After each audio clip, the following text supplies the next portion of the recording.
The important plantation crops we will be discussing. Now, the first one is areca nut. The first one is your areca nut or betel nut. Betel nut. Now, this betel nut is important cash crop in the Western Ghat area, Karnataka particularly, on the east coast, and also some part of your northeast, the Garo Khasi Hills, etc. Garo Khasi Hills. This areca plant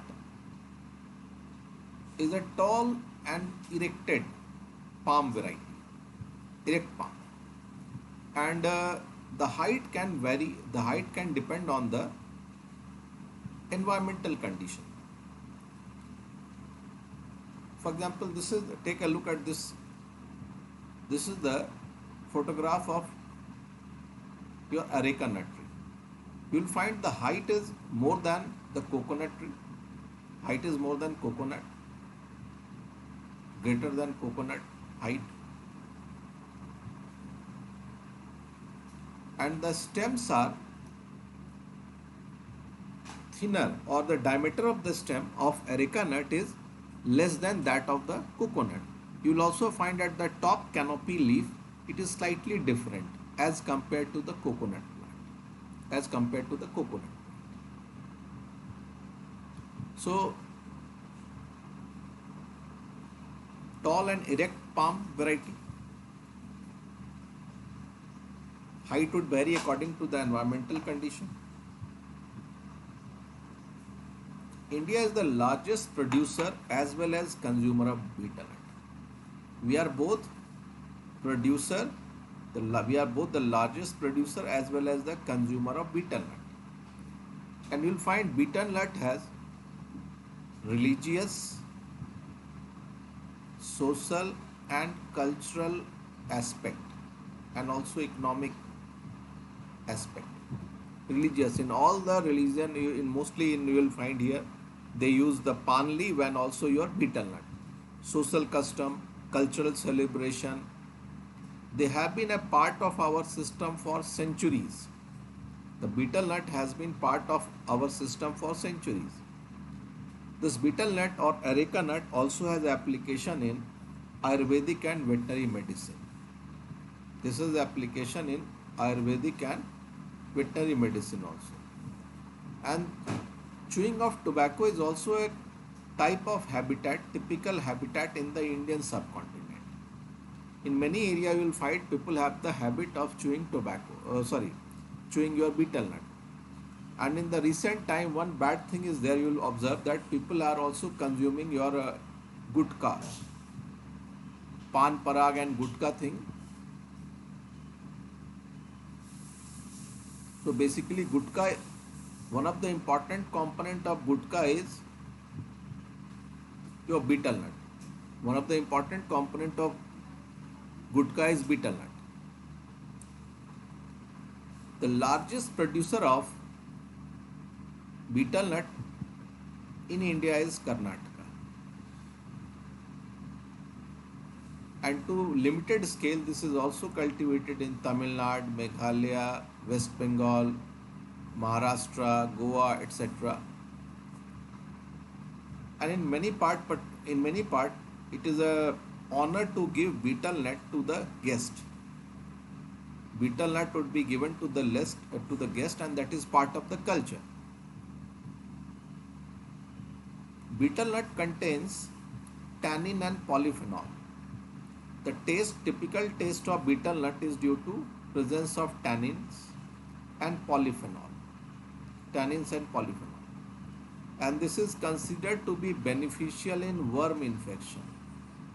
This is considered to be beneficial in worm infection, and it can kill intestinal parasites like roundworm, pinworm, etc. And in many of the religious functions. Betel nut is an important component of the religious function in India. In many of the religious function we use this betel nut and palm leaves. This is an example. This image is of betel nut you will find. Tall, comparatively taller than your coconut. In some area height can be same, but this is comparatively taller, and the stem is comparatively less diameter as compared to the coconut.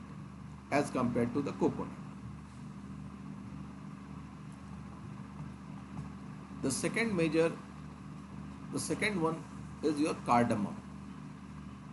After betel nut, we are going into cardamom. Cardamom is also called queen of spices. In Hindi, they call elaichi, cardamom. Origin of this spice is in India. Origin of cardamom is in India, but largest producer is Guatemala. Origin is India, but largest producer is Guatemala in Latin America. Cultivation of cardamom is in the tropical rainforest and the rainforest of Western Ghat. This is there in the Western Ghat. This is a shade-loving plant. Some plant require bright sunlight and some plant require shade. So cardamom is an example of a plant that requires shade-loving plant. This is cultivated at an altitude of around 600 to 1200 meter, not very high. If you go to Himalayan area, the height is more. Whereas if you go to Western Ghat, the height is less. That is why in the Western Ghat, cultivation of cardamom is more. Rainfall is on the higher side toward the southern tip in Kerala and the southern part of Karnataka, and height is also less. Whereas in Himalayas, the height is more. So 600 to 1200 meter altitude. Propagation is through seeds. You plant the seed will germinate and give rise to the next generation. And this is also often grown as intercropping. In intercropping, what happens? You have two tall tree variety in the surrounding, and here you grow the intercropping. So they provide shade. These tall plants provide shade. So that is why it is often grown as intercropping. The dwarf cardamom, this is grown as intercropping. On the two sides you have the tall plant which provide the shade, and in between you have this crop. This is the cardamom.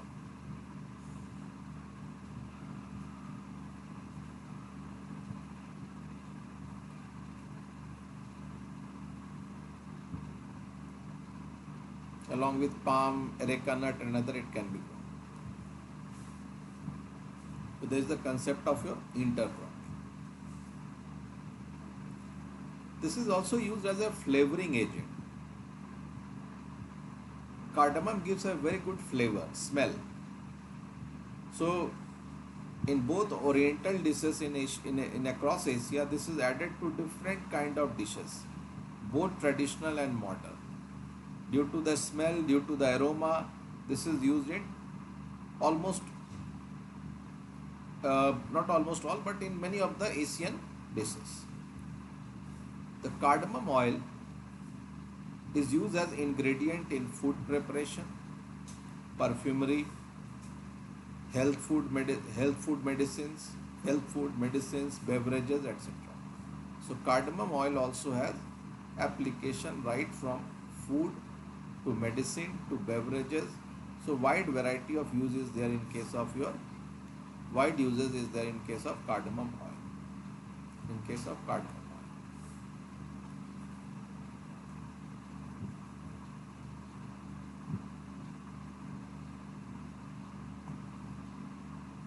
Then cashew nut. Cashew nut is also called wonder nut. And it has very high amount of unsaturated fatty acid. 0% cholesterol, very unique point. It has oil or fat but 0% cholesterol and very high amount of unsaturated fatty acid. So you have two type of fatty acid. One is saturated fat and second is unsaturated fat. Unsaturated fat. The unsaturated fats are easily oxidized and they are considered to be good for health. They are considered to be good for health. Now this plant, cashew nut, is a native of Brazil. This is native of Brazil. But the major producer are now Vietnam and Nigeria. India stands third. You'll find the Europeans, they transported plant from one part of the world to other part of the world. So origin they can be from, say, your South America, but producers are in Asia and Africa. So that was one of the work done by the Europeans across the globe. Europeans across the globe. Now this is the cashew, this is the raw cashew attached.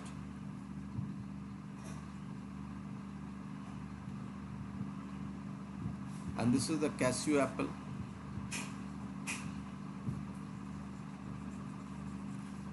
So this is roasted and grinded, dried, roasted, and that is used as the cashew. And this cashew apple can be used for production of different type of beverages. Production of different type of beverage, the cashew apple. Now cashew is cultivated in warm, humid tropical area. That is why along the coast, it is along coast, both eastern coast and western coast, you will find good amount of cashew cultivation. It can survive well even in the coastal sandy soil area. The leading producer are Kerala and Maharashtra, long coastline. Intercropping is done with pineapple and tapioca. Intercropping means along with pineapple and tapioca, this is cultivated. Intercropping we had just discussed in the previous one. Now, cashew is considered to be good for health. Cashew is considered to be good for health. It lowers low density lipoprotein.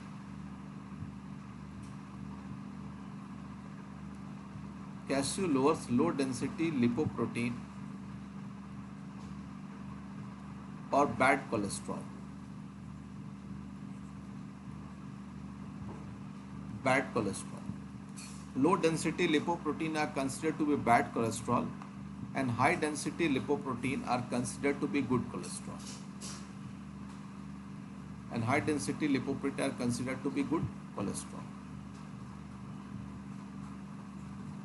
So cashew lowers LDL, it lowers LDL and increases HDL. So HDL can remove the fat deposited on the wall of arteries, and it can reduce the chance of heart attack. So in lipid profile test, basically we calculate HDL and LDL amount, high density lipoprotein and low density lipoprotein amount. So if HDL is on the higher side, it is good for health. So HDL is responsible to absorb cholesterol from heart and take it to the liver, where it can be broken down. So it acts as the cleaning system. So that is why cashew improves the cardiac health. This is good for cardiac health. Now cashew is rich in copper, one of the micronutrients, and this helps in eliminating free radicals from the body. This helps in removing free radicals. The free radicals can oxidize DNA, protein, lipid, etc., and can damage the cell.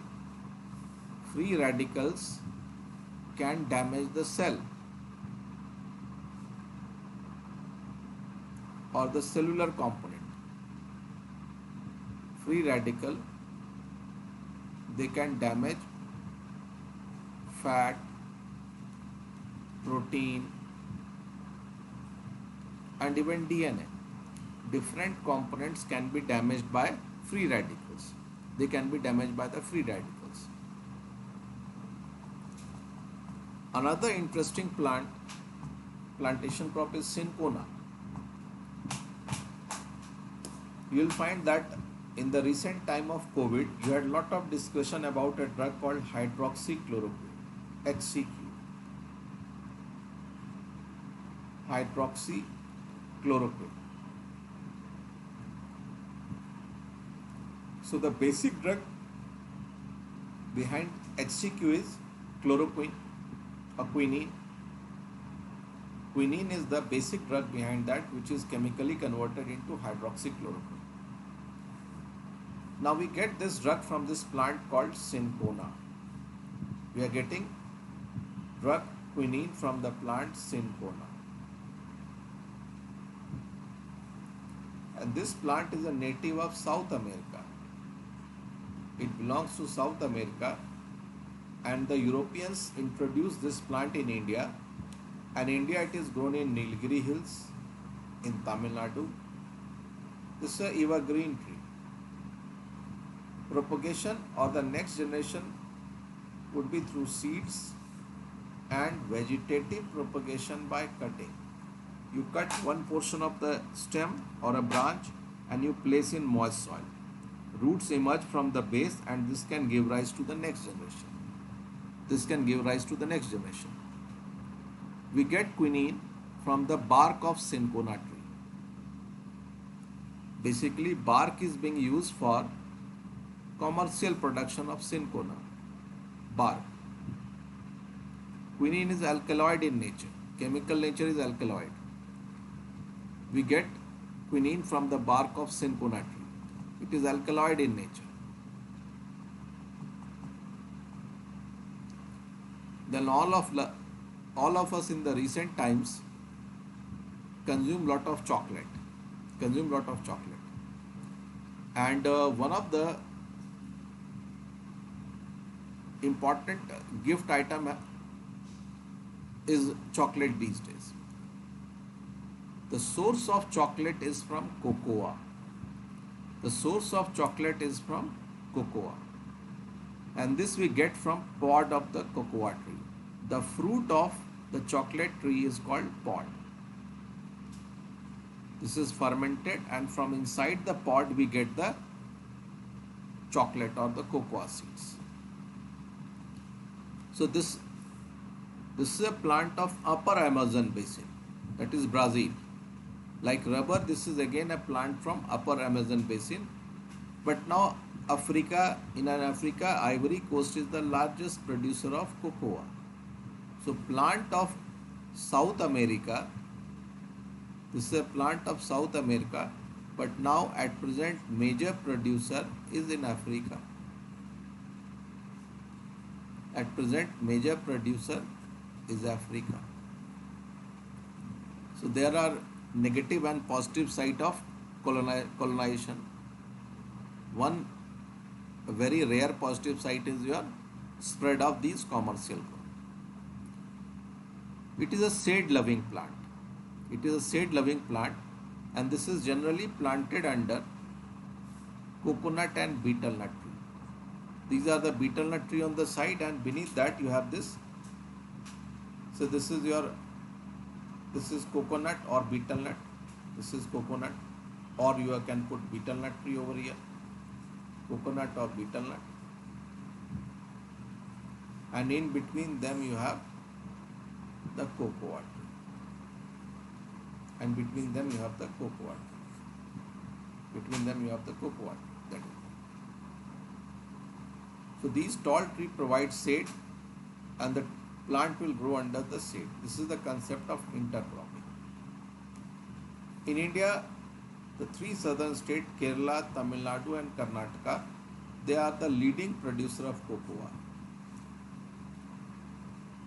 But in global context, 70% of the world cocoa production comes from West Africa. Western African area is the main cocoa producing area in the world.